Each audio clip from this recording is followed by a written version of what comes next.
Ininspeksyon ng Department of Transportation and Communications ang ilang paliparan. Ngayon nagsisimula ng dumami ang mga bumabiyahe patungong probinsya para sa Undas. May ulat on the spot si Julius Segovia. Julius?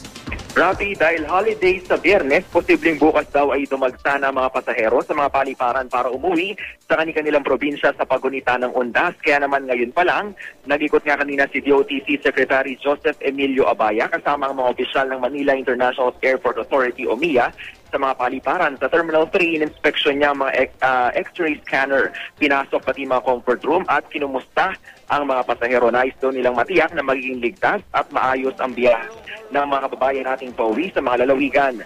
Mas sinigpitan naman, Rafi, ng mga airport authority ang seguridad. Bukod sa mga nakapwestong airport police, panay rin ang ikot ng K9 unit sa loob at paligid ng paliparan. Pero inaabisuhan nila ang mga pasahero na dapat higit 2 oras daw na maaga sa takdang flight. Isa raw na dapat isaalang-alang ay yung mabigat na daloy ng trapiko papunta sa mga airport.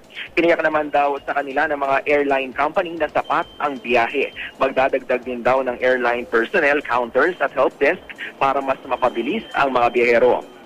Matapos naman mag-ikot, Rafi, sa Terminal 3, sa mga oras na ito ay nagsasagawa ng pulong balitaan itong mga opisyal ng DOTC. Kasama na rin yung mga kinatawa ng iba't ibang ahensyang nasa ilalim ng kagawaran. Kasama na nga dyan ng LTFRB, LTO, Marina, CAAP, Toll Regulatory Board, MRT at PNR.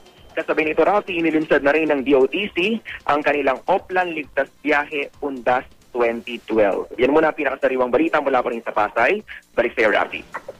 Maraming salamat, Julius Segovia.